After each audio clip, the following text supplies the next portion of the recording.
আসসালামু আলাইকুম ওয়া রাহমাতুল্লাহ। প্রিয় দর্শকবৃন্দ, ভ্যাট উইথ ডক্টর রৌফ ইউটিউব চ্যানেলে স্বাগতম।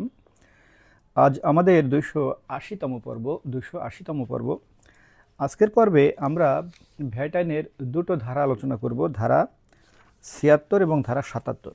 ধারা ৭৬ এবং ধারা ৭৭। আমরা এখন একাদশ অধ্যায় আলোচনা করছি। একাদশ অধ্যায় হলো কর নির্ধারণ।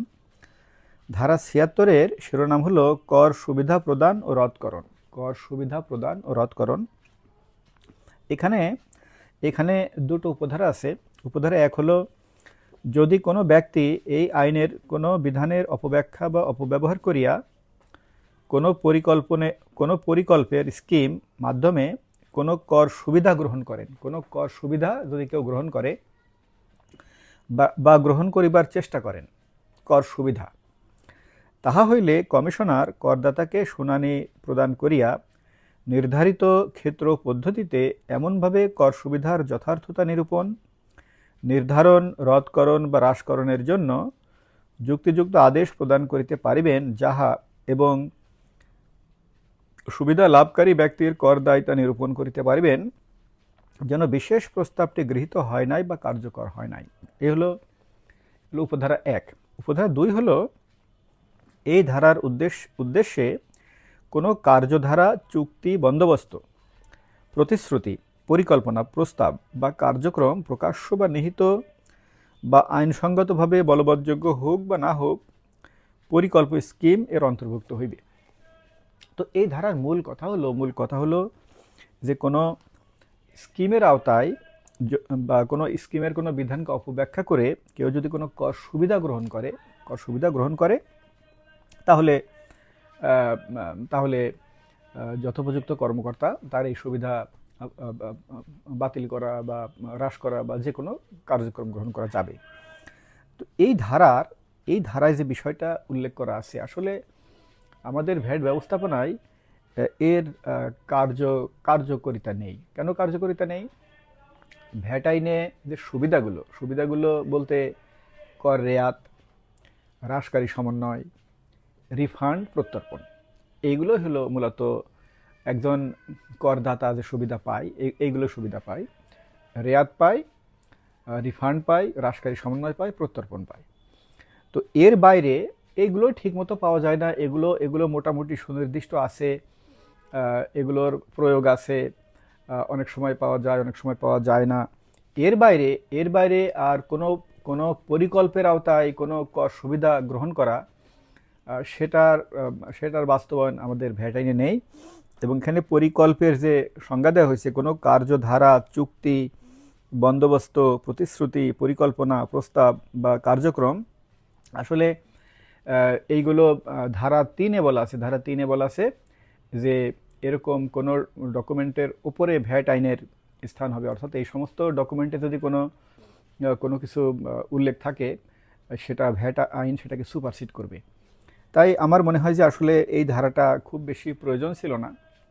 তো আমি আশা করি আপনাদেরকে বোঝাতে পেরেছি যে এই ধারায় বলা হচ্ছে যে কেউ যদি কোনো পরিকল্পের অপব্যাখ্যা করে কোনো সুবিধা গ্রহণ করেন, আর পরিকল্পের যে সংজ্ঞা সেটা আসলে ধারা ৩-এ যেটা বলা হয়েছে, যে ভ্যাট আইনের প্রাধান্য, আসলে এগুলোর আসলে কোনো প্রাধান্য নেই।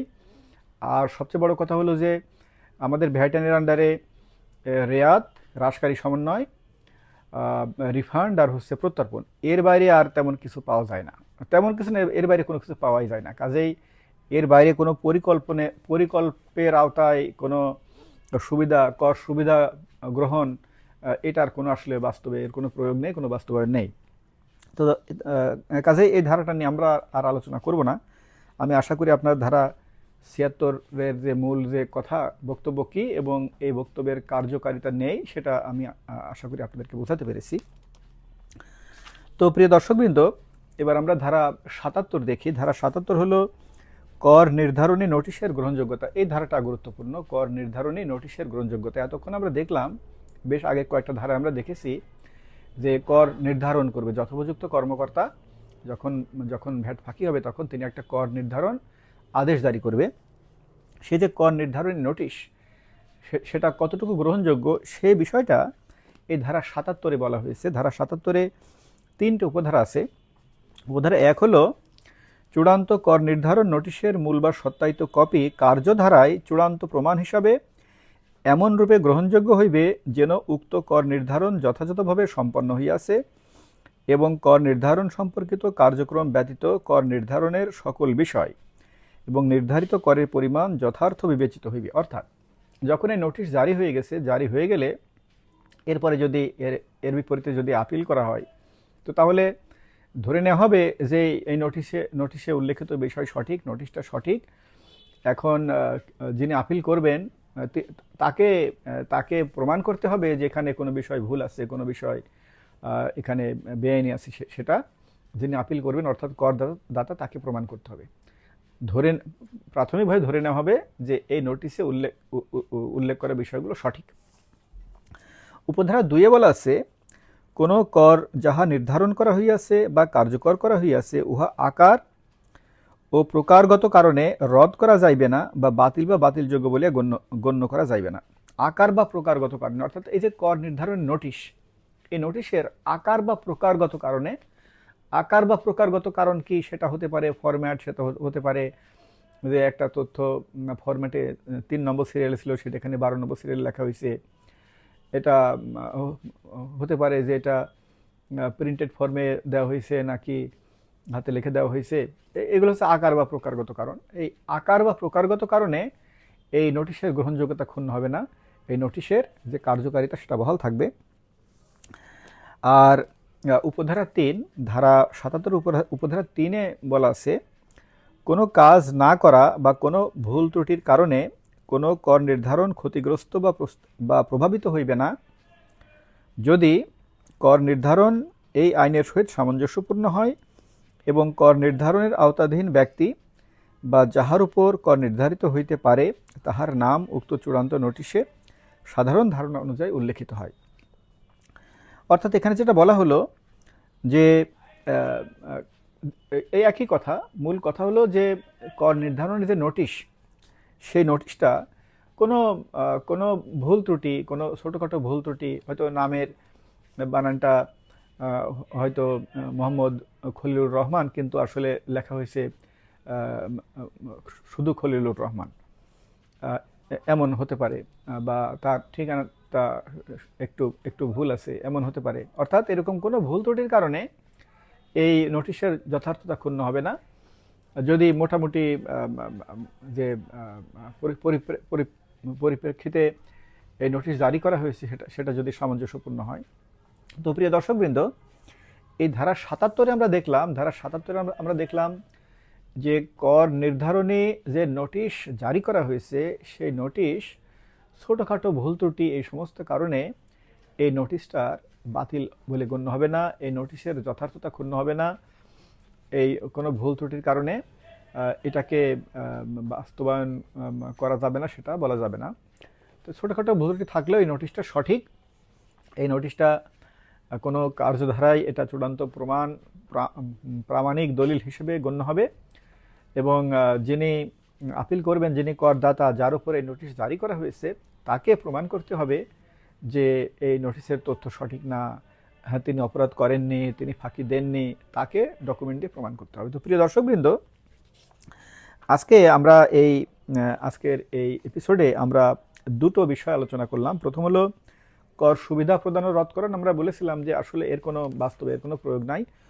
আর পরে ধারা ৭৭-এ আমরা যে বিষয়টা দেখলাম কর নির্ধারণের নোটিশের গ্রহণযোগ্যতা, এখানে মূলত বলা হলো যে কর নির্ধারণের যে আদেশ বা নোটিশ জারি হবে সেটা ছোটোখাটো ভুল ত্রুটির কারণে সেটার গ্রহণযোগ্যতা ক্ষুণ্ণ হবে না, সেটা বাতিল হবে না, সেটার কার্যকারিতা বহাল থাকবে। এই হলো মূল কথা।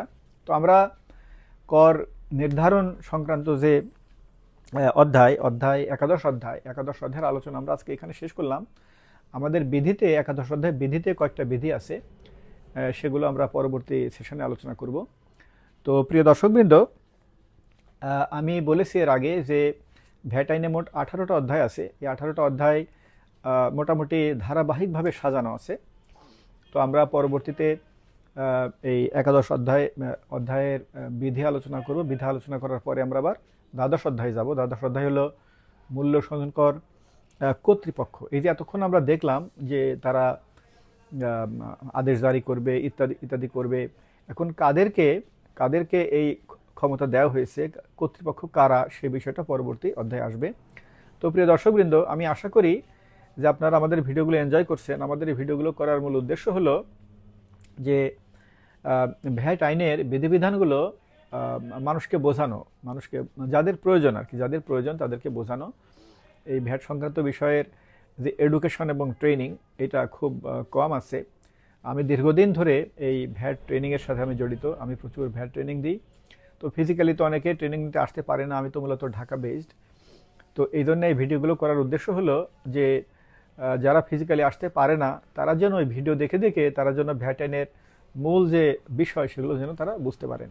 তো আমি আশা করি আমার এই উদ্দেশ্য সফল হবে যদি আপনারা আমার এই ভিডিওগুলো দেখে আপনারা ভ্যাট আইনে আপনার করণীয় কি সেটা সম্পর্কে অবহিত হতে পারেন। ভ্যাট আইনটা বুঝতে যদি আমার এই ভিডিওগুলো আপনাকে সহায়তা করে, আপনার যে ভ্যাট সংক্রান্ত আপনার যে কাজ, সেই কাজ করতে যদি আপনি সক্ষম হন আমার এই ভিডিওগুলো দেখে, তাহলে আমি আমার এই শ্রম সার্থক বলে গণ্য করব। ভিডিও ছাড়াও আমি অনেক প্রচুর লেখি, আমি এই পত্রিকায় লিখি, আমি লিঙ্কডইনে লিখি, আমার আমি এগুলো আপনারা ফলো করতে পারেন। তো আমার এই সার্বিক কার্যক্রমের উদ্দেশ্য হলো যে বাংলাদেশে একটা স্ট্যান্ডার্ড একটা ভ্যাট সিস্টেম তৈরি করা। তো এই নিয়ে আমি দীর্ঘদিন ধরে কাজ করে যাচ্ছি, আমি সংস্কার নিয়ে অনেক কথাবার্তা বলি। তো আমি আশা করি যে আমার এই সকল প্রচেষ্টা বাংলাদেশে ভ্যাট সিস্টেমের উন্নয়নে সহায়ক হবে। তো আপনারা আমার জন্য দোয়া করবেন যেন এই সকল প্রচেষ্টা আল্লাহ সফল করে দেন। অনেক ধন্যবাদ। খুদা হাফিজ। আসসালামু আলাইকুম ওয়া রাহমাতুল্লাহ।